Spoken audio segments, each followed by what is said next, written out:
ಶ್ರೀ ಕ್ಷೇತ್ರ ಧರ್ಮಸ್ಥಳದ ಮೇಲೆ ಸುಳ್ಳು ಆರೋಪವನ್ನ ಹೊರಿಸಲಾಗುತ್ತಿದ್ದು, ಅವರ ವಿರುದ್ಧ ಕಠಿಣ ಕಾನೂನು ಕ್ರಮದ ಆಗ್ರಹದೊಂದಿಗೆ ಧರ್ಮಸ್ಥಳದಲ್ಲಿ ಒಂದು ದಿನದ ಹರತಾಳ ಮತ್ತು ಗ್ರಾಮಸ್ಥರ ಸಮಾವೇಶ ನಡೆಯಿತು.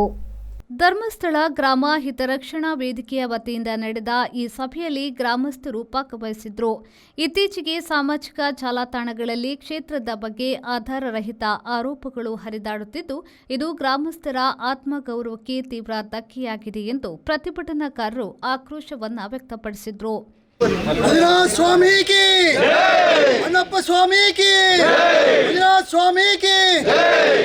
ಕ್ಷೇತ್ರದ ಮಂಜುನಾಥ ದೇವರಲ್ಲಿ ಪ್ರಾರ್ಥನೆ ಮಾಡಿಕೊಂಡು, ಧರ್ಮದೇವತೆಗಳಲ್ಲಿ ಪ್ರಾರ್ಥನೆ ಮಾಡಿಕೊಂಡು, ಅಣ್ಣಪ್ಪ ಸ್ವಾಮಿಯಲ್ಲಿ ಪ್ರಾರ್ಥನೆ ಮಾಡಿಕೊಂಡು ನಾವೆಲ್ಲ ವಿಶೇಷವಾಗಿ ಇವತ್ತು ಮಂಜುನಾಥ ಸ್ವಾಮಿಯ ಸನ್ನಿಧಿಯಲ್ಲಿ ಬಹಳ ಪ್ರಾರ್ಥನೆಯನ್ನು ಮಾಡಿ ಮಂಜುನಾಥ ಸ್ವಾಮಿಯ ಪಾದದಲ್ಲಿ ಈ ಒಂದು ಸಮಸ್ಯೆಯನ್ನು ಇಟ್ಟಿದ್ದೇವೆ. ಮಂಜುನಾಥ ದೇವರೇ ಇದಕ್ಕೆ ಉತ್ತರ ಕೊಡಬೇಕು ಅಂತ ಹೇಳುವಂಥ ಭಕ್ತಿಯ ಶ್ರದ್ಧೆಯ ಪ್ರಾರ್ಥನೆಯನ್ನು ಮಾಡಿ ಅಣ್ಣಪ್ಪ ದೇವರು ಇಡೀ ಲೋಕಕ್ಕೆ ಶಾಂತಿ ನೆಮ್ಮದಿಯನ್ನು ಕೊಟ್ಟು ನ್ಯಾಯವನ್ನು ಕೊಟ್ಟಂತಹ ದೇವರು ಇವತ್ತು ಈ ವಿಷಯದಲ್ಲಿಯೂ ಕೂಡ ಅನಗತ್ಯ ಅಪಪ್ರಚಾರಗಳು, ಕ್ಷೇತ್ರದ ಮೇಲೆ, ದೇವರ ಮೇಲೆ, ಕಾವಂದರ ಮೇಲೆ ಬರುವಂತಹ ಸುಳ್ಳು ಆರೋಪಗಳು ಅಥವಾ ಬಹಳ ತುಚ್ಛ ಮಟ್ಟದ ಏನು ಸಾಮಾಜಿಕ ಜಾಲತಾಣಗಳಲ್ಲಿ ಮಾಡ್ತಾರೆ, ಇದಕ್ಕೆ ಮನುಷ್ಯ ಮಾತ್ರರಾದ ನಾವು ಉತ್ತರ ಅಲ್ಲ, ದೇವರೇ ಉತ್ತರ ಕೊಡಬೇಕು ಅಂತ ಹೇಳುವಂಥ ಭಕ್ತಿಯ ಪ್ರಾರ್ಥನೆಯನ್ನು ಇವತ್ತು ನಾವು ಮಾಡ್ತಾ ಇದ್ದೇವೆ. ಇವತ್ತಿನ ಪ್ರಾರ್ಥನೆಯ ವಿಶೇಷ ಬೇರೆ ಏನಲ್ಲ, ಎಲ್ಲರೂ ಒಂದೊಂದು ನಿಮಿಷ ಮೌನವಾಗಿ ನನ್ನ ಮನಸ್ಸಿನ ಭಾವನೆಗಳನ್ನು ಧರ್ಮಸ್ಥಳದ ಇಲ್ಲಿಯವರೆಗೆ ತಂದಂಥ ಅನ್ನದ ಋಣವನ್ನು ತೀರಿಸುವ ನಿಟ್ಟಿನಲ್ಲಿ ಕ್ಷೇತ್ರಕ್ಕೆ ಪೂಜ್ಯರಿಗೆ ಬಂದಿರುವಂಥ ಏನು ವಿಷಯಗಳಿದೆ ಅದನ್ನು ದೇವರು ಪರಿಹಾರ ಮಾಡಿಕೊಡ್ಬೇಕು ಅಂತ ಭಕ್ತಿಯಿಂದ ಎಲ್ಲರೂ ಕೂಡ ಒಂದು ನಿಮಿಷದ ಪ್ರಾರ್ಥನೆ ಮಾಡಬೇಕು.